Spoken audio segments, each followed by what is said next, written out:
Swadika and welcome to Be My Guest. I'm Katie Singh and you're watching the show that brings you the mastermind behind the famous Thai brands in the world of fashion and lifestyle.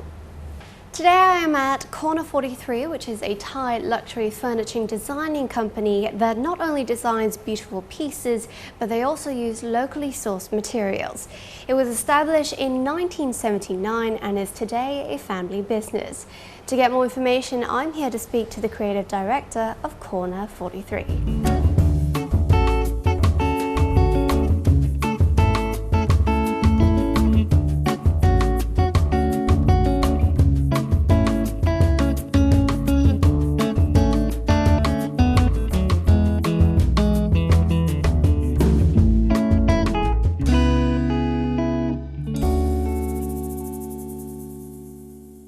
And welcome back. Right now you're with me, Katie Singh, and we are currently at CORNER43. I'm here to interview the creative director of the brand itself, Kun Minya Bunyake. Swadika. Swadika. So first of all, the brand CORNER43 is not on Soy 43 as most would expect, Yes. but instead it is here at Soy 53. And what is the background behind CORNER43? Well, the name comes from originally we were at the corner of 43, Sukhumvit 43, and then we moved, but the name always stuck because that's how our clients knew us by, and so we thought it's just a location, it's okay, we can take it with us. So that's why you stuck with that particular name? Yes. How did CORNER43 start to begin with? Well, my mother, who had studied interior design from abroad, she came back to Thailand and was in the process of decorating her home.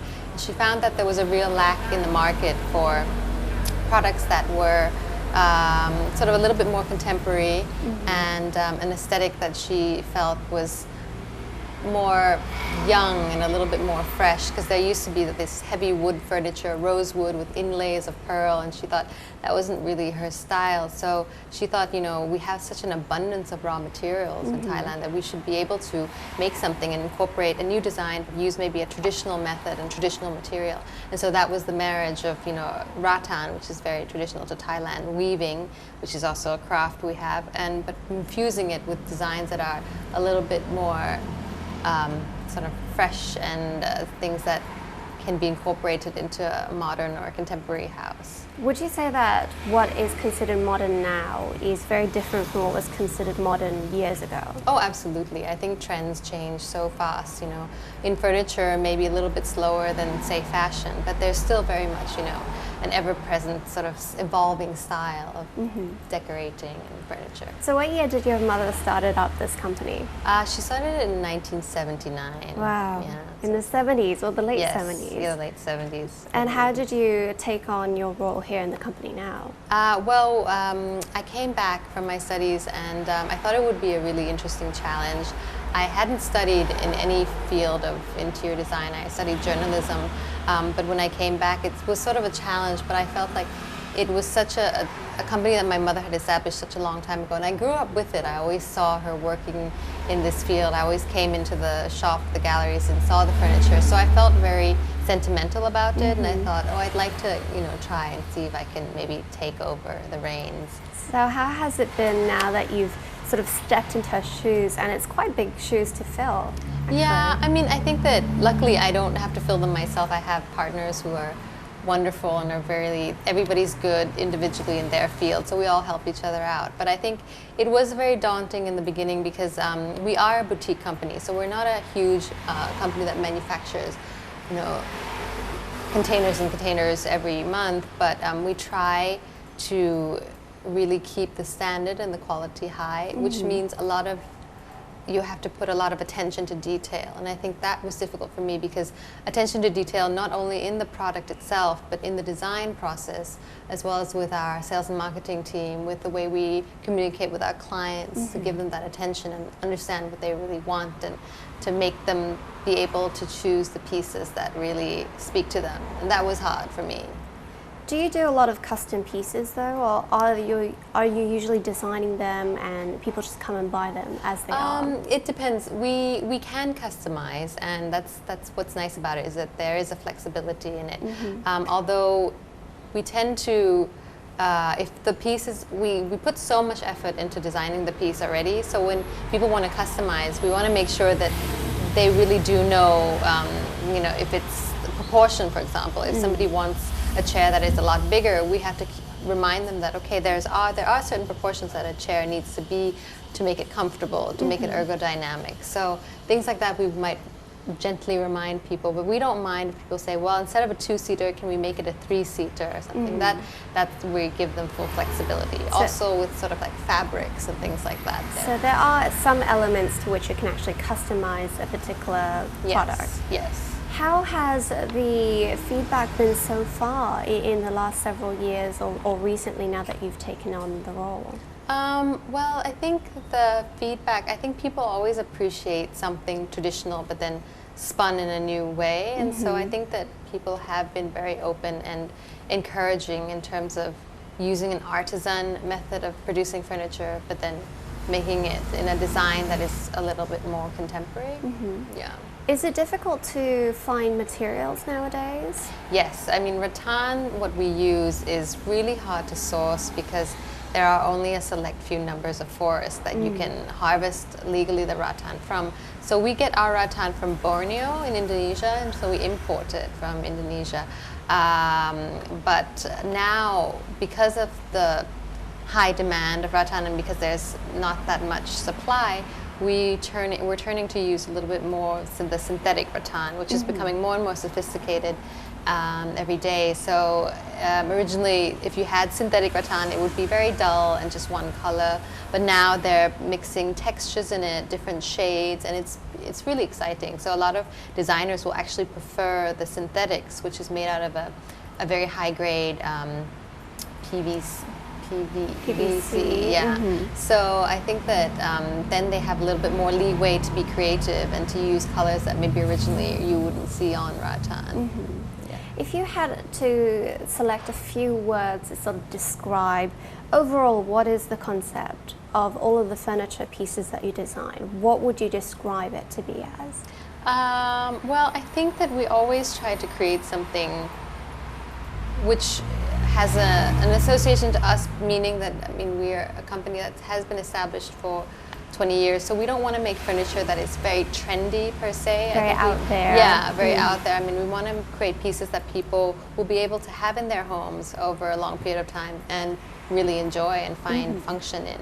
So I think first importantly is function. Of course, it's furniture. You have to be able to sit in it comfortably and use it. Secondly, aesthetic is important because we want to make sure that when you get a piece like this, it's not something that there's a lot of thought process that goes on behind it. So we want people to understand that. And thirdly, I think we also, with the customization, we want people to have an input in terms of colors, fabrics. So, for example, the rattan color can be changed, dark or light.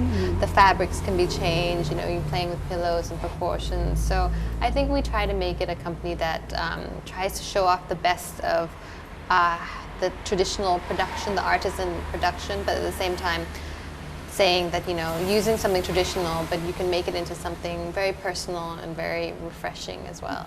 I can totally imagine all of these pieces in, these luxury hotels. Are most of your customers in the hotel industry, spa industry, or are there individual customers, everyday customers? Yeah. That's a great question.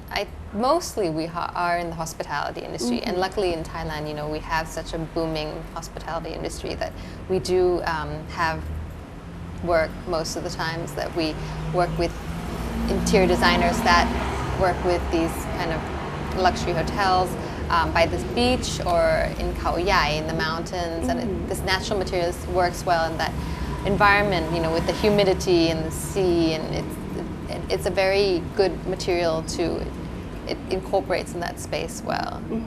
Do you actually have a sort of like a team of people that creatively come up with the concepts of all of the furniture?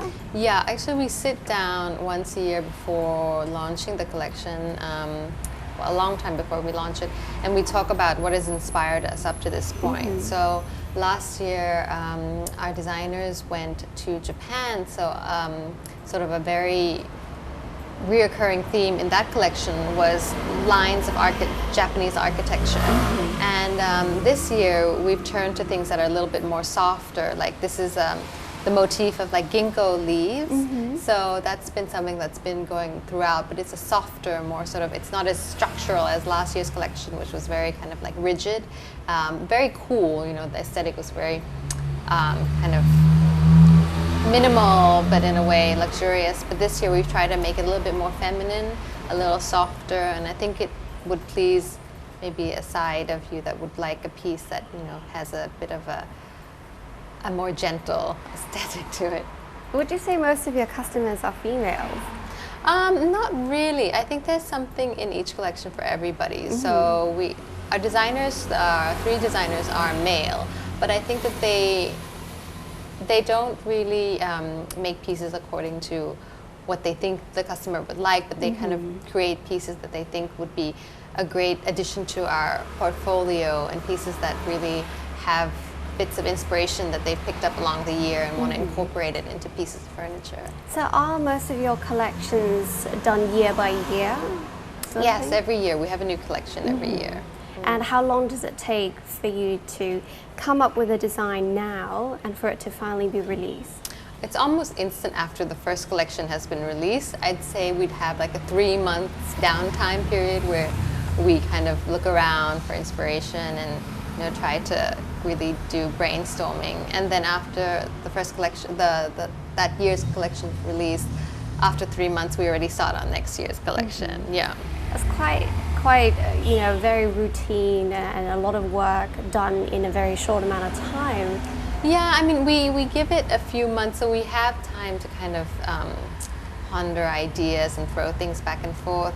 But the problem is when it goes into manufacturing, we almost have to give that the biggest amount of time, because oftentimes we'll make a piece, a prototype, and it'll come out and there'll be something wrong with it, or, you know, just details that we don't think are suitable, and so we'll have to take the whole piece apart and start from scratch. And that's what's the most time consuming, is like trying to get it with the perfect fit of, you know, the design being great, the proportions being comfortable, the medley of sort of all the elements to come together. I think that's the most time consuming. Wow, I can imagine so. All right then, well, let's take a short break, and when we come back we'll be taking a look at sort of the export factor towards it and how it is you've been able to sort of set an international name for yourself as well. So more details on that coming up afterwards.